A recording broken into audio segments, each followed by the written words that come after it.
rendemos graças a Deus pela tua providência. O fato de estarmos vivos aqui, tudo por causa da tua bondade.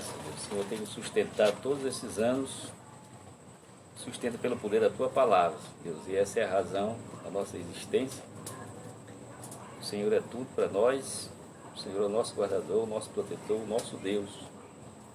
Nós só adoramos o Senhor na beleza da tua santidade. Rogamos que o Senhor venha falar aos nossos corações nesta noite. Nos ajuda, Senhor Deus, para que a tua palavra seja nossa regra de fé e prática. Possamos viver uma vida que agrade ao Senhor. Em nome de Jesus nós oramos. Amém. Meus irmãos amados, no dia 8 de junho de 1741, o Jonathan Edwards, um grande pregador americano, ele pregou num texto de Deuteronômio 32, 35, falando sobre o inferno. Quando as pessoas ficaram tão impressionadas com a pregação desse homem, que começaram a segurar nas colunas da igreja. Foi um choro grande, e assim começou um grande avivamento lá nos Estados Unidos. Né? A pregação foi tão impactante, né, deste homem, né, sobre a questão do inferno. E essa é uma questão que é um assunto tão desagradável, né, a gente falar, que tem influenciado até muitos teólogos tradicionais mesmo, como por exemplo John Stott, né?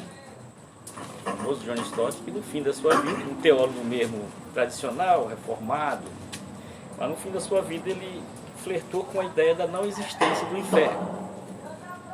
Tamanha o peso na consciência dele de imaginar que Deus possa pegar um semelhante nosso e colocar num castigo eterno, sem nenhum descanso, não é? Esse ensinamento do inferno também, as pessoas querendo amenizar. Vocês viram que na Idade Média houve, digamos, uma caricaturização do inferno, né? Imaginava-se o diabo como sendo o dono do inferno, né? Com um garfo na mão. Começaram a romantizar o inferno como não fosse assim. E paz, né? Tem um personagem da Turma da Mônica, que claro que acabou revestindo, acho que revestindo acabou, né? Aquela revista quadrinho não tem mais para vender. Mas tinha um personagem, tinha um anjinho, né? E tinha um diabinho que saía do inferno, que movia no inferno ali numa boa, né? Mas o que é que a Bíblia fala, né? E nós vimos também muitas pessoas, como por exemplo Maquiavel, quando morreu, ele disse: eu quero ir para o inferno. Lá no inferno eu vou encontrar todos os reis. Isso tem uma parte de verdade, né? Eu vou encontrar os reis, as pessoas interessantes, artistas. No céu só vai mendigo e idoso. Isso foi o que disse o famoso, esse famoso aí Maquiavel, né? Sobre a questão do inferno. E a vontade dele foi feita, com certeza ele está lá. Morreu por volta do ano 1500, então ele já está lá há 500 anos, e 500 anos não é nem um segundo. Então, a advertência da Bíblia sobre o inferno é extremamente importante, porque Deus não nos deixou ignorantes, não deixou o ser humano ignorante quanto ao seu destino. Deus não nos deixou ignorantes nessa questão. Depois da morte segue-se o juízo, diz a Bíblia, Hebreus capítulo 9. É céu ou inferno. E quem mais falou do inferno foi o Senhor Jesus. Mas antes vamos fazer uma leitura aqui do texto em Apocalipse 14. Apocalipse 14, só para referência. 14, a partir do versículo 9, eu vou ler, vocês ouçam atentamente. Seguiu-se a estes outro anjo, o terceiro, dizendo em grande voz: se alguém adorar a besta, a sua imagem, recebe a sua marca na fronte ou sobre a mão. Também este beberá do vinho da cólera de Deus, preparado sem mistura do cálice da sua ira, e será atormentado com fogo e enxofre diante dos santos anjos e na presença do Cordeiro. A fumaça do seu tormento sobe pelos séculos dos séculos, e não tem descanso algum, nem de dia nem de noite, os adoradores da besta e da causa da sua imagem, a quem quer que receba a marca do seu nome, né? Então, uma descrição aqui de pessoas no tormento eterno. Nós vamos ver aqui vários textos que fazem referência exatamente a essa questão do tormento. A Bíblia, ela é pródiga, vamos dizer assim, em falar do inferno. advertência de Deus, não é? Da existência do inferno, né? E quem mais falou nisso foi Jesus Cristo, a pessoa que mais amou nessa terra. A pessoa que mais tem amor, né? É João capítulo 15, versículo 3. Ninguém tem maior amor do que esse, dar a própria vida pelos seus amigos. Não tem alguém que tenha mais amor do que o Senhor Jesus Cristo. E foi da boca dele que mais saiu ensinamento sobre a existência do inferno. Foi Jesus que disse ali em Mateus 18, né? Se o teu braço te faz tropeçar, arranca e lança fora. É melhor você entrar maneta no reino dos céus do que ter o teu corpo todo lançado no inferno. Não é? Foi Jesus que diz isso. Foi Jesus quem falou ali em Mateus, em Lucas capítulo 16, na parábola do rico e do mendigo, né? E o rico estava em tormentos. Pediu que Lázaro tocasse com uma gota de água na sua boca. Jesus claramente, ali é uma parábola, mas Jesus falando de uma situação que existe. Foi Jesus que disse em Mateus capítulo 25, capítulo 41, o último: irão estes para o castigo eterno, mas os justos para a vida eterna. Esse versículo Jesus diz assim: irão estes para o castigo eterno. É um sério problema, por exemplo, para os testemunhos de Jeová. As testemunhas de Jeová, elas não creem na existência do inferno, eles acreditam na aniquilação. Ou seja, a pessoa morre, a alma é aniquilada juntamente com o corpo. O corpo é aniquilado e a alma também é aniquilada. Mas esse versículo, e o que é que eles dizem quando Jesus fala do fogo? Eles falam que na palavra grega quer dizer Geena, né? Ou Hades no hebraico, que era um monturo que tinha na cidade lá que se queimava as coisas. Então é por aí que ele se sai, né? Mas no capítulo 25 de Mateus, Jesus é claro: irão estes para o castigo eterno. Jesus não está usando a palavra fogo, não está usando a palavra Geena, nem Hades. Ele está dizendo que tem um castigo eterno. Jesus está dizendo. Então Jesus muito advertiu para as pessoas, da boca do próprio João Batista: fujam da ira vindoura. E isso é uma coisa que os crentes fazem muito, né? Os crentes dizem assim: Jesus salva. Você diz: ó, Jesus salva, vai passando aqui uma pessoa, é uma maneira de evangelização. Jesus salva. Se a pessoa parar e dizer: mas salva de quê mesmo? Para para pensar, se a pessoa parar para ti e dizer: mas salva de quê?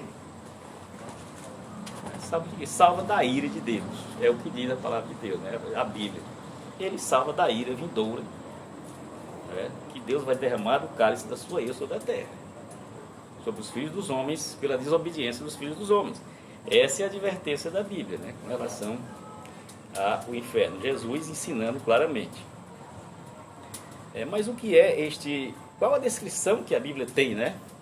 A Bíblia fala que é um lugar, as descrições que a Bíblia tem, é claro que é uma linguagem, digamos, humanizada, para nós podermos entender a situação das pessoas que dos que já estão nessa situação constrangedora e apavorante. É um terror para toda a carne, como diz o último versículo do livro de Isaías, né? Será um horror para toda a carne. Nós vemos aqui que é diante dos santos anjos, texto de Apocalipse, né? Diante do Cordeiro, que é o Senhor Jesus, e dos anjos, onde a fumaça do seu tormento sobe pelos séculos dos séculos. Então, o inferno então é ensinado como um lugar de tormentos, um lugar de um fogo inextinguível, um lugar que o verme nunca cessa, né? É fogo, enxofre, trevas exteriores, e lá haverá choro e ranger de dentes. E essa é a descrição Dante Alighieri no seu livro, né? A Divina Comédia. Na hora que chega no inferno lá, ele diz que é claro que era uma alegoria, né? Na porta está escrito assim do inferno: deixai aqui fora toda a esperança. Talvez isso seja a pior coisa do inferno para a gente imaginar, porque todos nós temos esperança. Qualquer coisa que aconteça de ruim com a gente, mesmo a morte de um parente, né? Com o tempo a gente vai se recuperar. A gente tem esperança no futuro. Mas no inferno não existe esperança, não tem futuro.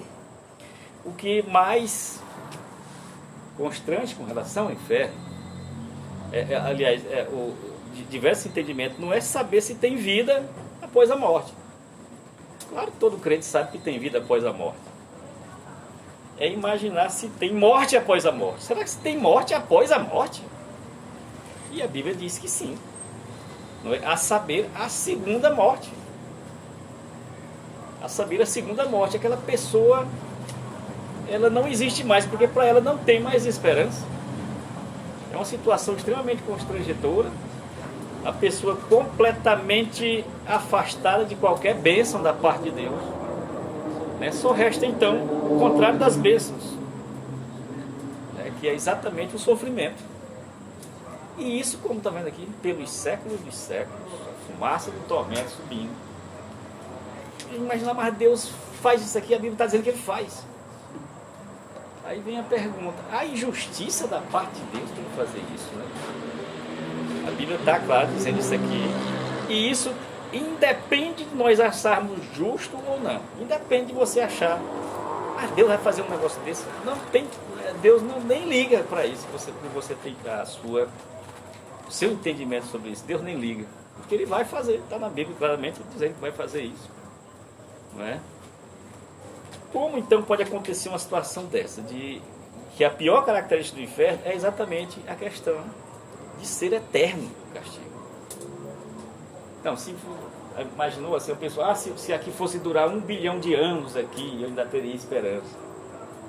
Né? Se aqui fosse durar 100 milhões de anos, eu teria esperança. Mas não, ali é eternamente.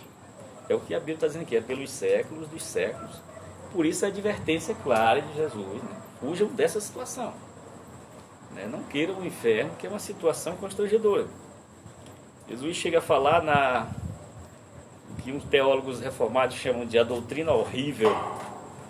É quando as pessoas vão chegar para Jesus e dizem, Senhor, nós fizemos, em teu nome fizemos milagres, fizemos tudo isso, e Jesus diz, apartem-se de mim, os que praticais a iniquidade, para o fogo eterno que estávamos preparados. A doutrina horrível, chamada pelos teólogos, muitas pessoas imaginam que vão para o céu e vão descobrir tardiamente que nunca tiveram a fé salvadora, que nunca se arrependeram dos seus pecados e creram no Senhor Jesus Cristo para a salvação. Então essa descrição do inferno, claro, quem vai para o inferno? A Bíblia fala quem vai para o inferno? Sim, né? 1 Tessalonicenses 5, capítulo, 1 Tessalonicenses 1:8, quando diz assim, tomando vingança de fogo, ou é 2 Tessalonicenses, né? 1:8, né? Tomando vingança de fogo contra os que não conhecem a Deus e os que desobedecem ao Evangelho. Dois grupos de pessoas que não conhecem a Deus e os que desobedecem ao Evangelho. Esses aí serão os habitantes do inferno. Então, os que conheceram Deus, tiveram a apresentação do Evangelho, desobedecem ao Evangelho e irão para o inferno. Os que não conhecem a Deus irão para o inferno. E está claro aí, tomando vingança de fogo contra esses aí, né? Vem o Salvador tomando vingança de fogo contra esses aí. É o que diz a Bíblia. Estou falando nada da minha boca, do meu entendimento. É o que diz a Bíblia, né? Mas, por outro lado, nós sabemos claramente que nós, tomando conhecimento disso, que isso não é definitivo. Ora, se o pecado é exatamente o salário do pecado, é a morte, né? Mas o dom gratuito de Deus é a vida eterna. O inferno é o pagamento de Deus, não é? A retribuição, Ele está retribuindo o homem proporcionalmente ao seu delito. Deus está fazendo isso, retribuindo o delito do homem na proporcionalidade desse delito. Ou seja, mas por que é um castigo eterno se nós vivemos 80 anos aqui apenas? 80 anos em desobediência a Deus e o nosso pecado, e vamos passar a eternidade. Porque o pecado foi contra um Deus eterno. Por isso Davi diz, pequei contra ti e contra ti somente. O pecado é contra Deus. É falta de conformidade com a lei de Deus. Isso independe de a gente achar justo ou não. Tudo que Deus faz é justo porque Ele é a referência dele mesmo. Se Ele é a última referência, Ele é todo justo. Em Deus não há injustiça. A uns Ele mostra a sua misericórdia e a outros a justiça.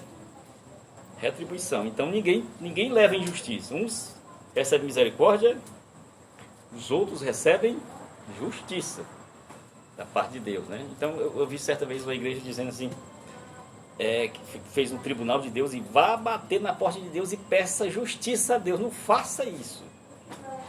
Não peça que Deus faça justiça com você. Porque o salário é a morte, né? Se Deus for fazer justiça com você, você vai ser lançado no inferno. Peça a Ele que faça uso de misericórdia com você. Então eu estou me referindo claramente ao Senhor Jesus Cristo, porque foi exatamente esse o preço que Ele pagou, né, para nos livrar do inferno. O livro de Efésios é claro, né? Todos nós andávamos como os demais, né, fazendo a vontade da carne, dos pensamentos, e éramos por natureza, diz Efésios capítulo 2, como os demais, filhos da ira. Ou seja, nosso destino era o inferno também, nós éramos filhos da ira. Quando a Bíblia fala ira de Deus, não está dizendo que Deus está com raiva, parecendo aquele velho. As pessoas imaginam Deus um velho de barba branca, né? E Deus é espírito, e Ele não quer nem que a gente imagine como Ele é, não. A única figura que Ele imagina que a gente vai ver Deus é Jesus, Deus encarnado, né? Então as pessoas imaginam um velho branco lá, né? E irado. Quando a Bíblia fala de ira, é a aplicação da justiça de Deus. Ele não tem esse sentimento que nós temos, do tipo que nós temos, não. Nós somos sentimentos egoístas nossos, né? Os de Deus são justos. Então, quando fala da ira de Deus, está falando da aplicação da justiça. Então, Jesus entrou em nosso lugar. Naquele dia, naquela sexta-feira, ali em Jerusalém, né? Na sexta-feira de Páscoa, era sacrificado uma ovelha. E naquele mesmo dia foi sacrificado o Senhor Jesus Cristo, né? O Cordeiro de Deus. Uma oferta perfeita a Deus. Naquele momento que Ele estava na cruz, Ele não sofreu só a questão da crucificação, né? Que era foi uma morte inventada pelos romanos. E às vezes a pessoa levava 5 dias em dores terríveis ali, né? Morrendo ali na cruz. Então Jesus sofreu demais. Foi um sofrimento no corpo inaudito. Não tem como a gente descrever o sofrimento de uma pessoa morrer crucificada. Quantas câimbras. E Jesus foi primeiro chicoteado. Perdeu muito sangue porque o chicote tinha pontas com ossos, né? Depois Jesus recebeu uma coroa de espinhos, né? Que furou esses ossos aqui, esses músculos, muito sangramento. Jesus já devia estar com muita sede. Quando ele foi colocado na cruz, ele chegou a pedir água. E depois ele teve os pés e as mãos cravados. E ele subiu foi colocado naquela posição. Você imagina tanto de câimbras nos músculos. Aquilo era uma morte terrível. Os romanos reservavam aquela morte só para os seus inimigos. Os romanos só tinham aquela morte para os escravos e os inimigos deles, né? O cidadão romano não era crucificado, porque era uma morte horrível, não é? Mas o que aconteceu naquele dia foi que, como diz o Salmo 75, o cálice da ira de Deus caiu sobre Jesus. Naquele momento Jesus sofreu, né? Pai, que me desamparaste. O próprio Deus veio sobre o seu filho e derramou a sua ira. Ou seja, é como se Jesus tivesse sofrido todo aquele sofrimento eterno no inferno naquele momento. Ele sofreu as dores do inferno, pagou o preço que nós pagaríamos, pagou em nosso lugar.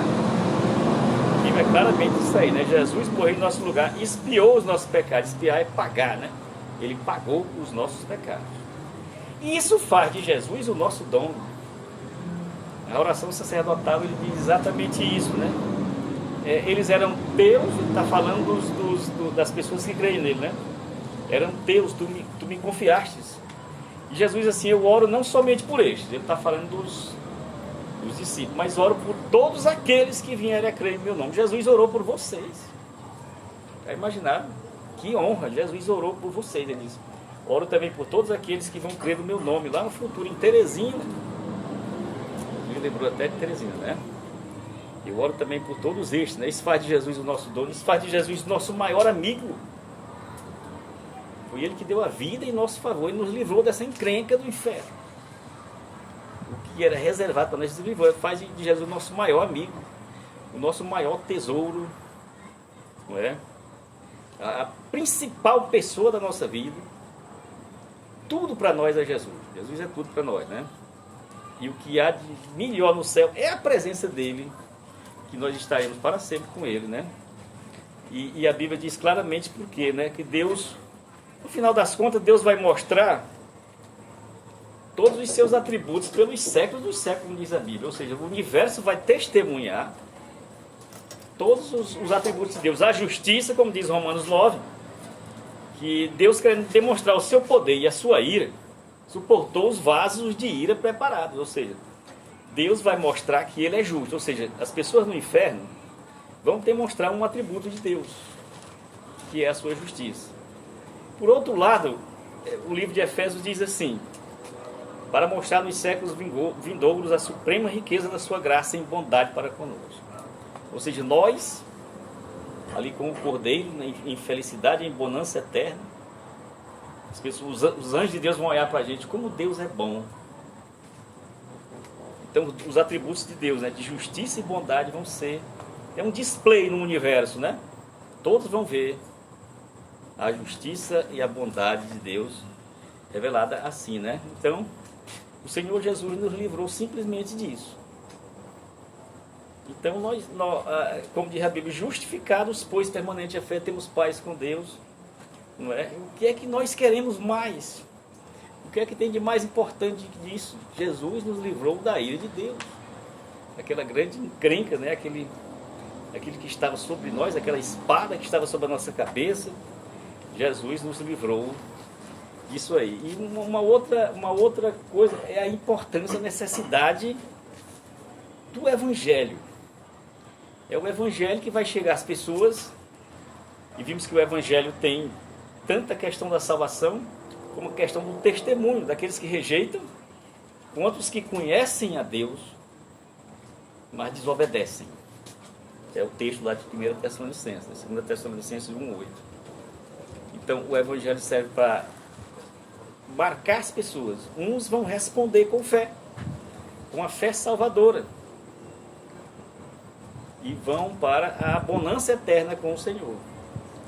Outros não vão responder, vão rejeitar o Evangelho, vão rejeitar a oferta de Deus. E a esse está reservado o fogo eterno. Então sabemos que tem pessoas lá nessa situação, nesse momento. E vai chover, Tereza. Ali. Então, muitas pessoas estão nessa situação, não é, ali no inferno, e vão ficar nessa situação degradante pelos séculos dos séculos. Mas nós estamos aqui hoje, fomos resgatados do poder das trevas, né? E Deus nos transportou para o reino do Filho do seu amor. De maneira que nós nunca vamos ter uma noção real do que é o inferno, da desgraça, da tristeza, da degradação. Imagina a situação psicológica de uma pessoa no lugar daquele. Vai ser a degradação psicológica todos os dias. Porque não tem fim. Porque não tem fim. Como diz assim, é a segunda morte. Então, meus irmãos, essa é uma verdade que não está escondida na Bíblia. O inferno, né? Infelizmente, as pessoas têm o mundo politicamente correto, não se admite mais falar dessas coisas. Mas nós lembramos aqui mais uma vez que foi Jesus que mais falou sobre isso, né? E da necessidade das pessoas ouvirem esse tipo de mensagem, dessa advertência de Deus. A pregação de Jonathan Edwards era exatamente isso. Quando resvalar o pé, as pessoas estão assim, caminhando no ponto de resvalar o pé e cair definitivamente no inferno, né? Então que Deus abençoe o seu povo, para nós, todos, para que permaneçamos firmes nessa caminhada, né? Como diz o livro do Peregrino, é exatamente isso, né? O peregrino cristão, ele está numa caminhada que termina quando ele chega no rio da morte que ele tem que atravessar para chegar na cidade celestial. Nós estamos nessa caminhada agora. E nenhum de nós se perca, como Jesus disse, né? Está aqui os filhos que me deu e nenhum deles se perdeu. Exceto o filho da perdição, que foi Judas, né? Jesus deixou claramente. Enquanto Pedro e João, os discípulos de Jesus, o corpo do apóstolo Paulo, que foi enterrado lá em Roma, como indigente, depois que Nero matou ele, né? Está lá aguardando a voz de Jesus. Ele vai ressuscitar o corpo. Ele está lá no céu, a alma de Paulo, né? E o corpo aguarda a ressurreição. Catalogado lá no livro de Deus, e Deus não vai esquecer de Paulo. Por outro lado, o corpo de Judas também vai ressuscitar, para a vergonha e o horror eterno. A alma de Judas já está há 2000 anos no inferno. E ainda tem que encarar uma eternidade. Encarar a ira de Deus pela eternidade. E Deus nos abençoe. Amém. Só encerrar aqui.